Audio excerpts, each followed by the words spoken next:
अथ द्वितीयो अध्याय भगवत कथा और भगवत भक्ति का माहात्म्य।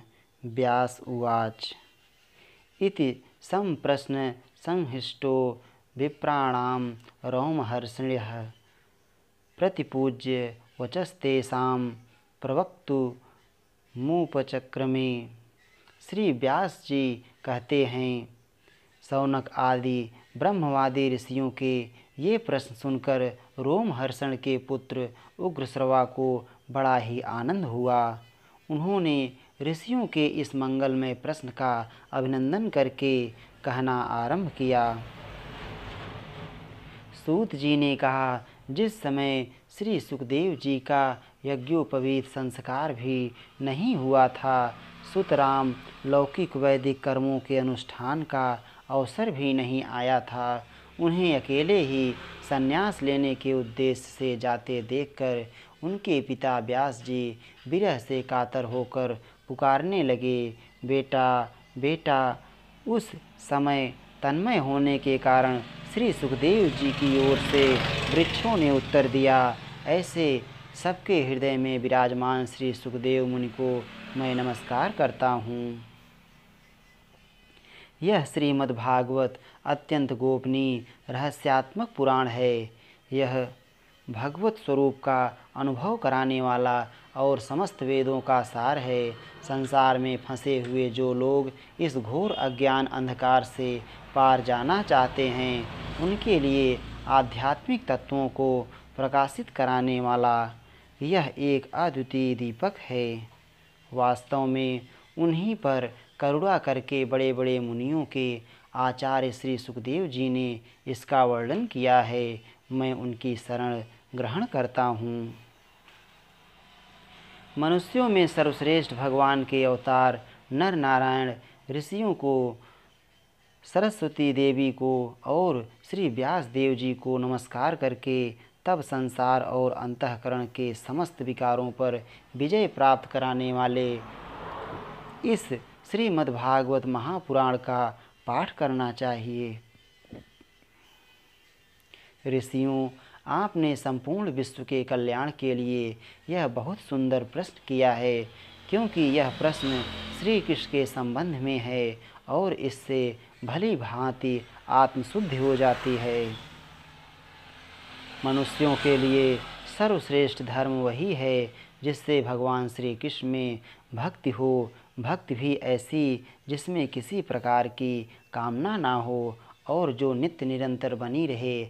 ऐसी भक्ति से हृदय आनंद स्वरूप परमात्मा की उपलब्धि करके कृतकृत्य हो जाता है।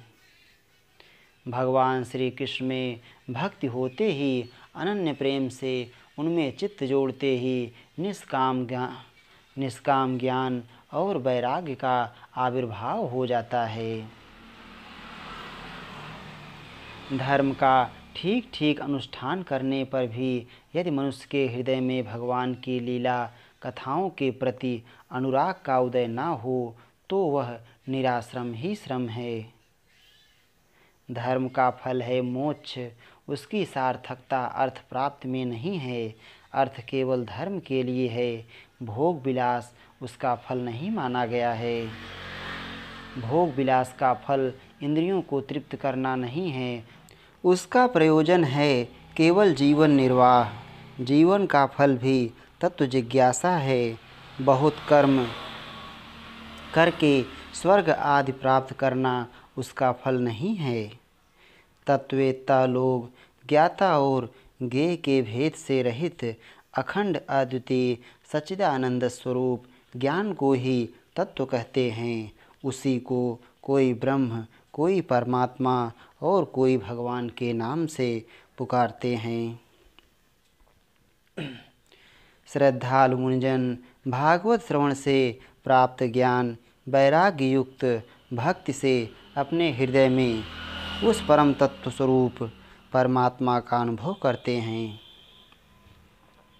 शौनक आदि ऋषियों, यही कारण है कि अपने अपने वर्ण तथा आश्रम के अनुसार मनुष्य जो धर्म का अनुष्ठान करते हैं उसकी पूर्ण सिद्धि इसी में है कि भगवान प्रसन्न हों। इसलिए एकाग्र मन से भक्त वत्सल भगवान का ही नित्य निरंतर श्रवण कीर्तन ध्यान और आराधना करनी चाहिए।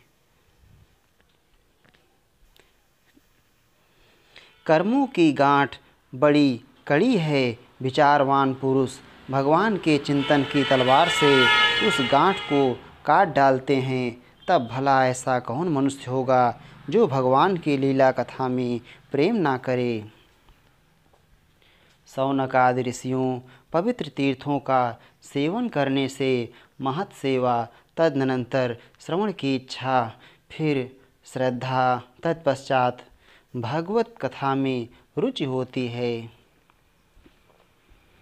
भगवान श्री कृष्ण के यश का श्रवण और कीर्तन दोनों पवित्र करने वाले हैं। वे अपनी कथा सुनने वालों के हृदय में आकर स्थित हो जाते हैं और उनकी अशुभ वासनाओं को नष्ट कर देते हैं, क्योंकि वे संतों के नित्य सुहृद हैं। जब श्रीमद् भागवत अथवा भागवत भक्तों के निरंतर सेवन से अशुभ वासनाएं नष्ट हो जाती हैं, तब पवित्र कीर्ति भगवान श्री कृष्ण के प्रति स्थायी प्रेम की प्राप्ति होती है। तब रजोगुण और तमोगुण, भाव, काम और लोभ आदि शांत हो जाते हैं और चित्त इनसे रहित होकर सत्वगुण में स्थित एवं निर्मल हो जाता है। इस प्रकार भगवान की प्रेममयी भक्ति से जब संसार की समस्त आसक्तियाँ मिट जाती हैं, हृदय आनंद से भर जाता है, तब भगवान के तत्व का अनुभव अपने आप हो जाता है। हृदय में आत्मस्वरूप भगवान का साक्षात्कार होते ही हृदय की ग्रंथि टूट जाती है, सारे संदेह मिट जाते हैं और कर्म बंधन क्षीण हो जाता है।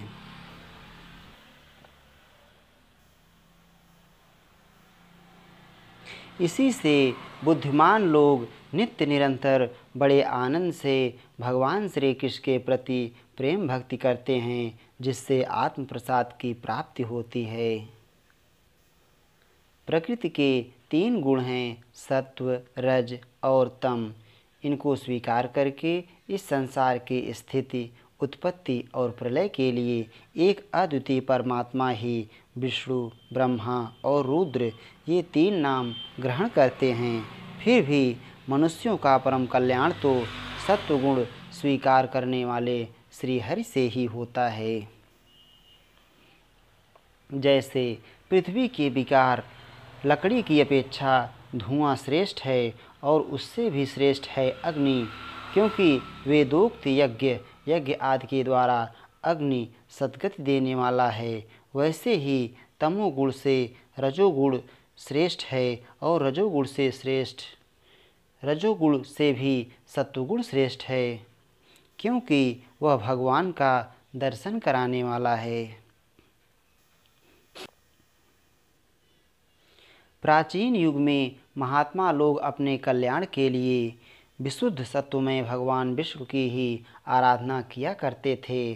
अब भी जो लोग उनका अनुसरण करते हैं वे उन्हीं के समान कल्याण भाजन होते हैं। जो लोग इस संसार सागर से पार जाना चाहते हैं वे यद्यपि किसी की निंदा तो नहीं करते, न किसी में दोष ही देखते हैं, फिर भी घोर रूप वाले तमोगुणी, रजोगुणी, भैरवादि भूतपतियों की उपासना न करके सत्वगुणी विष्णु भगवान और उनके अंश कला स्वरूपों का ही भजन करते हैं।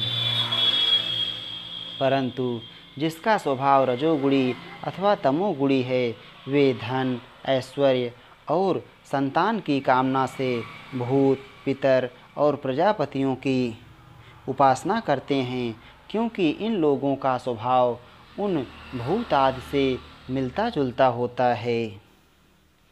वेदों का तात्पर्य श्री कृष्ण में ही है, यज्ञों के उद्देश्य श्री कृष्ण ही हैं, योग श्री कृष्ण के लिए ही किए जाते हैं और समस्त कर्मों की परिसमाप्ति भी श्री कृष्ण में ही है। ज्ञान में ब्रह्मस्वरूप श्री कृष्ण की ही प्राप्ति होती है। तपस्या श्री कृष्ण की प्रसन्नता के लिए ही की जाती है। श्री कृष्ण के लिए ही धर्मों का अनुष्ठान होता है और सब गतियाँ श्री कृष्ण में ही समा जाती हैं। यद्यपि भगवान श्री कृष्ण प्रकृति और उसके गुणों से अतीत हैं, फिर भी अपनी गुणमयी माया से, जो प्रपंच की दृष्टि से है और तत्व की दृष्टि से नहीं है, उन्होंने ही सर्ग के आदि में इस संसार की रचना की थी। ये सत्व, रज और तम तीनों गुण उसी माया के विलास हैं। इनके भीतर रहकर भगवान इनसे युक्त सरीखे मालूम पड़ते हैं। वास्तव में तो वे परिपूर्ण विज्ञानानंद घन हैं। अग्नि तो वस्तुतः एक ही है, परंतु जब वह अनेक प्रकार की लकड़ियों में प्रकट होती है तब अनेक सी मालूम पड़ती है। वैसे ही सबके आत्मरूप भगवान तो एक ही हैं, परंतु प्राणियों की अनेकता से अनेक जैसे जान पड़ते हैं। भगवान ही सूक्ष्मभूत तन्मात्रा, इंद्रिय तथा अंतःकरण आदि गुणों के विकारभूत भावों के द्वारा नाना प्रकार की योनियों का निर्माण करते हैं और उनमें भिन्न भिन्न जीवों के रूप में प्रवेश करके उन योनियों के अनुरूप विषयों का उपभोग करते कराते हैं। वे ही संपूर्ण लोकों की रचना करते हैं और देवता, पशु, पक्षी, मनुष्य आदि योनियों में लीला अवतार ग्रहण करके सत्वगुण के द्वारा जीवों का पालन पोषण करते हैं। इति श्रीमद्भागवते महापुराणे पारमहंस्यां संहितायां प्रथम स्कंधे नैमिषीयोपाख्याने द्वितीयो अध्यायः। श्री राधा वल्लभ लाल की जय।